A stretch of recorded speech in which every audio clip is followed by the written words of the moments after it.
In this video, I'm going to tell you about the 5 items that could completely blow the cost of your cruise apart. I'm Gary Bembridge of Tips for Travelers. On average, people spend at least $500 per person on board the ship per 7 days. That's $1,000 per couple, and that's probably on the low side. So there's a couple of things that you absolutely need to watch out for. Well, the first of those is gratuities. So they can vary from, on the low end, from $12 per person per day right up to almost $20 per person per day, and they keep going up. And gratuities are increasingly auto-added onto your bill by the cruise lines. If you're traveling with an ultra-luxury cruise line, gratuities are normally included in the fare. And also if you're traveling in some regions of the world where tipping is not culturally the norm, like Australia, you'll also often find that gratuities are included in the fare. But for most regions of the world, they are auto-added by the cruise line onto your bill. Now, in some cases, on some lines, you can go and request they're either reduced, increased, or totally removed. But increasingly, cruise lines are moving away from that. So at the time of recording, for example, on Norwegian Cruise Line, if you want to change the auto gratuities, you have to pay them and then apply for a refund or a change once you've left the cruise. But they are in fact an integral part of the members of crew onboard salary, and they really rely on those gratuities. So in some ways, in my view, adding gratuities and auto-adding them is a little bit dishonest, because all the cruise line is really doing is keeping the headline fare down, but actually it's something that you've got to pay, and the crew members' salaries really depend on those gratuities. So gratuity is going to cost you around $100 per person per 7 days. The second thing to watch out for are drinks. Now, unless you're just drinking water or you're perhaps on one of those high-end cruises where drinks are included, but for most cruise lines and most cruises, you're going to drink more than the tap water that's available. Even if you don't drink a lot, you'll soon find even just soft drinks, coffees, teas can soon mount up. Cruise lines also add gratuities onto your drinks of around about 15%. Most cruise lines offer drinks packages. These can cost around about $55 and up for an all-inclusive package that includes soft drinks, wines, beers, spirits. But that's $55 per person per day.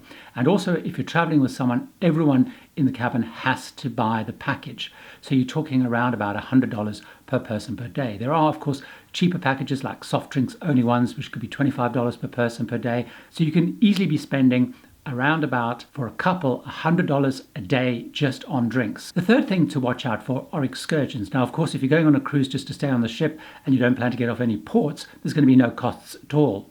However, most people, when they go on a cruise, get off in the ports, and many people will go on excursions either with the cruise line or with independent providers, or they may even go traveling by themselves on things like hop-on, hop-off buses or taxis. If you're going on cruise line excursions, you're going to mount up a pretty hefty bill. Excursions can cost anything on the low end from $40, $50 just for a very simple transfer, perhaps to a beach, up to, of course, many thousands of dollars. On average, I've found excursions are going to cost you around about $75 to $100 per excursion. So again, you could be spending that amount of money every single day of the cruise. You can minimize those costs by going on independent excursions, which may cost you slightly less.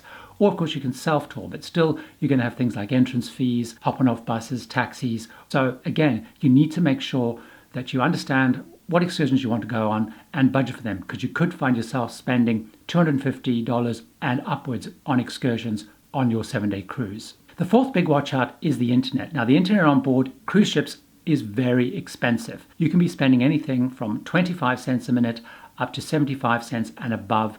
So even if you're just spending an hour online at the best package price available, you could be spending $100 per person across the course of 7 days. Now, the good news is cruise lines understand that internet and access is becoming more and more important to people, and they are trying to drive down the cost of the internet. I have spent up to $250 in a 7-day cruise just to have decent Wi-Fi access to be able to do all the things that I want to do online, whether it's checking emails, doing a little bit of browsing, social media. So that could be a big cost that could completely blow away your budget. Now, the fifth thing is discretionary spend, things that you might want to do on board, and you can probably control these more, but there are things that you soon find you're racking up a lot of costs for. One of the big ones is specialty dining. Now, of course, your fare includes all your meals.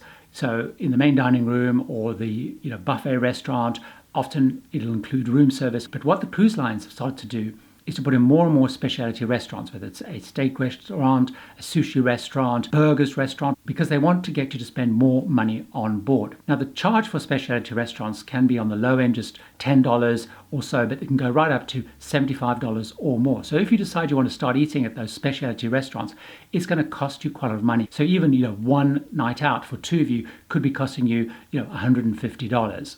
The other thing, of course, is spa treatments. Spa treatments on board ships can be very expensive. I found the cost of treatments to be quite high versus what I found them to be on land. So you can be paying way over $100 just for a 60-minute massage. The good news is the fitness center is free to use, but they will try and also sell you classes, for example, where you can be paying $25 per class. Another thing that people rack up a lot of costs is buying the onboard photographs. There are photographers all around the ship at every event. They take lots of pictures, and if you want to know why, it's because it earns the cruise lines a lot of money. Pictures themselves are pretty expensive to buy. Again, you can buy packages. That's something that people really like to do. They like to have their picture taken with the captain or senior officers, which are often offered because, again, the cruise lines know that a lot of people want to buy those. And of course, then there's gambling and gaming like bingo. And again, that's not compulsory. It's something you want to do. But again, if that's the sort of thing that you like to do, and it's very easy when you're on vacation to get swept up in that whole thing and find yourself spending quite a lot of money at the casino. Casinos take up a lot of space on cruise ships. And again, if you've wondered why, it's because it makes them a good sized amount of money. So once you're on board, those are the things to really watch out for. Some of them are quite hard to avoid. So gratuities, you've got to drink something more than just water. Even if you're a non-drinker, you've got excursions because you're going to want to go out and see the port. And you've got the internet, and you've got all that discretionary spend. As you look at the cruise, don't just look at the fare. You've got to think about those other costs, which are pretty hard to avoid and could add a huge amount onto the cost of your cruise. Hopefully you found that helpful. If you did, I'd love it if you gave the video a like. And very importantly, please subscribe to the Tips for Travelers channel because you get much more travel inspiration, advice, and tips.